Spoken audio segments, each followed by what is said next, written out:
Oke, wawancara dulu deh. Ya, Mas, tadi sudah melaksanakan sholat sampaikan oleh Ibu ataupun juga yang Ya, alhamdulillah pada 1 Syawal 1445 Hijriah yang jatuh pada hari ini, Masjid At-Taufik atau Masjid Taufik Kemas seperti biasa setiap tahun kita menyelenggarakan sholat Idul Fitri berjamaah.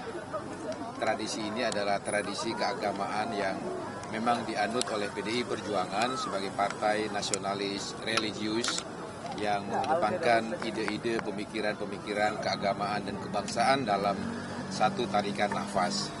Idul Fitri 1445 Hijriah atau tahun 2024 ini memang perayaan Idul Fitri yang penuh makna, terutama makna di tengah bangsa Indonesia baru mengalami satu situasi politik nasional pasca pemilu legislatif dan pemilu presiden yang di dalam proses itu kita sama-sama menyaksikan bersama ada satu situasi yang memungkinkan ada perasaan-perasaan yang ada di dalam masyarakat kita yang perlu untuk menjadikan momentum Idul Fitri ini sebagai sarana untuk kembali ke fitrah kita masing-masing.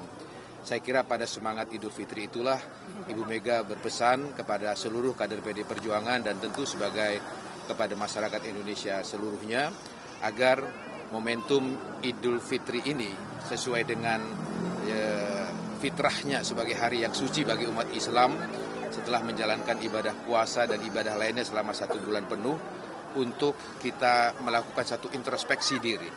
Introspeksi, kita lihat perjalanan kehidupan kemasyarakatan, kebangsaan dan kenegaraan kita selama 1 tahun terakhir ini dan kemudian jika kita menemukan hal-hal yang tidak patut, tidak layak kita lakukan baik sebagai sesama manusia dengan manusia atau antara penyelenggara dengan rakyatnya dan lain sebagainya, kita jadikan momentum untuk introspeksi, kita saling memaafkan dan kemudian kita memperbaikinya di hari-hari mendatang untuk tidak kita ulangi kesalahan-kesalahan semacam itu. Saya kira inilah semangat Idul Fitri yang patut kita ambil hikmahnya untuk keutuhan, persatuan dan kesatuan bangsa Indonesia di masa yang akan datang.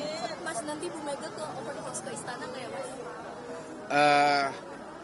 Sejauh ini yang saya catat sepanjang sejarah Ibu Mega merayakan Idul Fitri, beliau biasanya melakukan open house di kediaman beliau. Ya, tetapi mungkin karena situasi seperti ini, open house yang beliau lakukan di rumah beliau di Teguh Umar 29 itu dilakukan secara terbatas, ya, artinya tidak mengundang secara terbuka layaknya pejabat-pejabat tinggi negara melaksanakan open house. setelah ini Mas Bas juga nanti akan ke Teguh Umar. Ya tentu semua keluarga besar DPP PDI Perjuangan dan kerabat-kerabat dekat saudara Ibu Mega, tradisi tahunannya kita bersilaturahmi berlebaran dengan Ibu Megawati Soekarno Putri. Rencananya jam berapa Mas nanti ke Teguh? Insya Allah setelah kami berlebaran dengan keluarga di rumah, kami langsung berlebaran dengan Ibu Megawati Soekarno Putri. Mas, ini kan Mas Bas tadi sampaikan kan ini jadi momentum rekonsiliasi gitu ya. Nah itu apakah yang digaungkan selama ini bahwa akan ada pertemuan dengan kubu rival gitu Pak Prabowo dan Ibu Megawati sejauh mana itu? Seperti yang berulang-ulang dikatakan oleh pimpinan-pimpinan PDI Perjuangan yang lain, Ibu Mega ataupun PDI Perjuangan tidak pernah punya masalah pribadi apapun dengan Gerindra dan khususnya Ibu Mega dengan Pak Prabowo. Hubungan pribadi antara kedua beliau itu sepanjang sejarah yang saya ketahui sangat baik hingga hari ini. Sehingga tidaklah tepat kalau dikatakan antara Ibu Mega dan Pak Prabowo harus melakukan rekonsiliasi karena tidak ada perpecahan di antara beliau berdua. Yang terjadi adalah sekedar kompetisi pemilu presiden yang itu kita sudah sepakati sebagai satu sistem bernegara kita bahwa setiap 5 tahun ada kontestasi pemilihan umum legislatif, pemilihan umum presiden dan juga pemilihan umum kepala daerah. Kita harus menganggap hal itu sebagai satu hal yang lumrah menjadi tradisi kita berdemokrasi. sehingga tidak pada tempatnya kalau kita harus mengatakan diperlukan rekonsiliasi antara Ibu Mega dan Pak Prabowo. Tetapi satu hal yang perlu kita ingat bahwa Undang-Undang Pemilu kita mengatur bahwa tahapan pemilu presiden itu masih belum selesai. Masih ada tahapan sengketa PHPU di Mahkamah Konstitusi. Nah, dalam konteks itu saya kira kita harus bedakan mana konteks pribadi yang hubungan Bu Mega dengan Pak Prabowo masih sangat baik hingga saat ini, dan mana konteks bernegara. Ya, dalam konteks pribadi tidak ada persoalan kapanpun mereka beliau berdua bertemu. Tetapi dalam konteks kita bernegara, kita telah bersepakat bahwa Undang-Undang Pemilu telah mengatur bahwa tahapan pemilu akan berakhir setelah MK memutus sengketa PHPU. Dalam hal ini adalah sengketa PHPU hasil pemilihan umum presiden. Setelah itu kemudian pelantikan presiden dan seterusnya. Saya kira mari kita tunggu momentum silaturahmi yang bersifat politik kenegaraan itu setelah PHPU di Mahkamah Konstitusi selesai. Tapi secara pribadi saya kira meskipun mungkin secara fisik belum bertemu antara hati Bu Mega dan Pak Prabowo, saya kira sudah saling kontak batin di antara mereka berdua. Tapi sekali lagi, mari kita ikuti aturan bernegara kita bahwa PDI Perjuangan masih menunggu hasil PHPU di Mahkamah Konstitusi yang prosesnya masih belum selesai. Tapi kalaupun bertemu Mas Des nanti antara Bu Mega dan juga Pak Prabowo, ini apakah sinyalnya nanti PDIP ujungnya akan merapat ke pemerintahan atau belum tentu juga, Mas?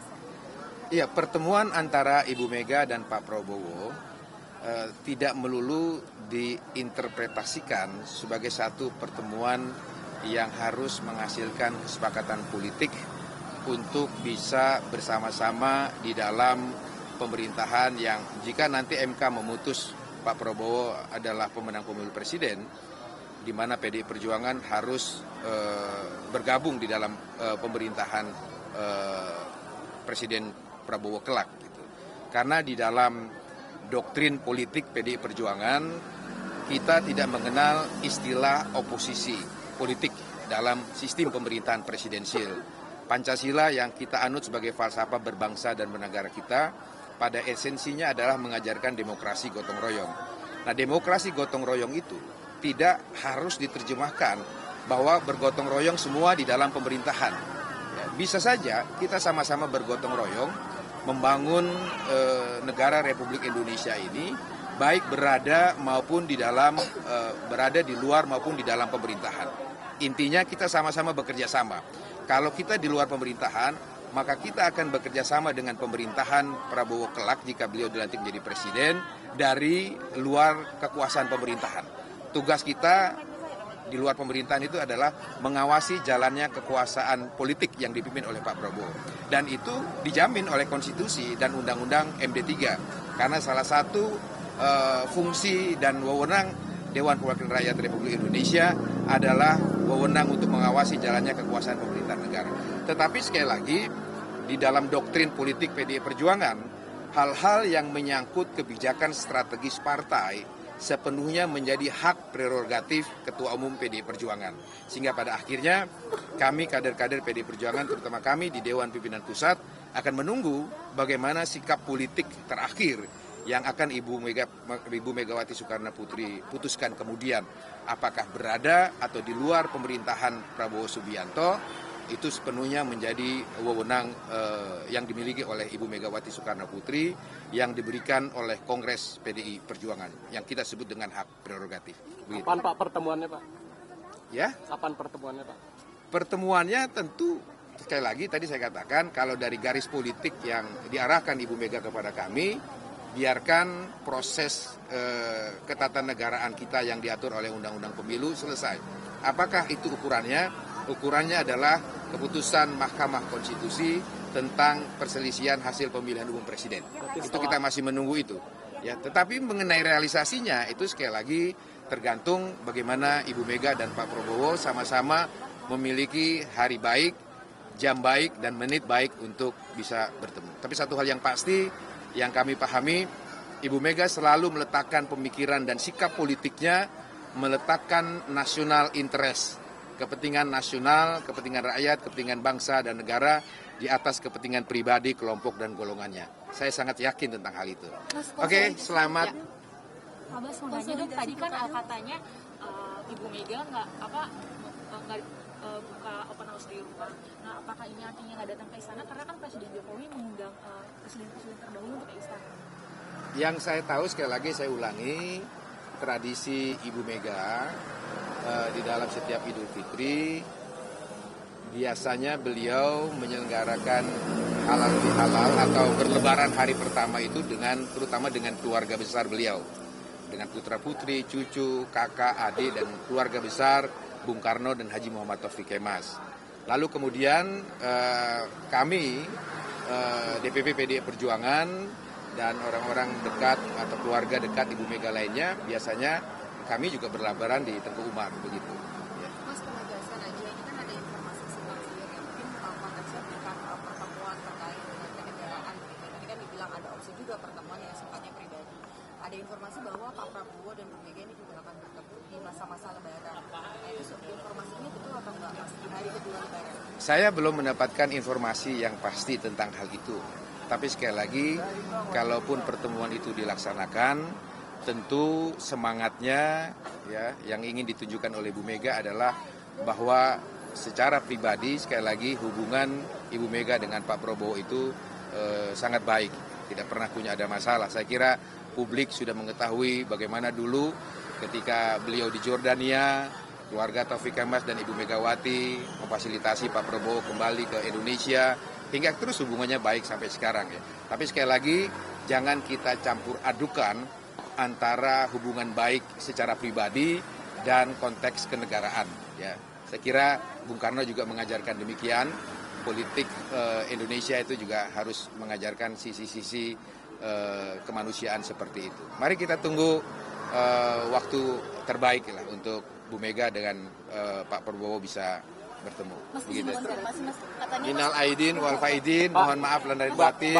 Saya harus berlebaran dengan keluarga saya di rumah. Terima kasih. Terima kasih. Mohon maaf.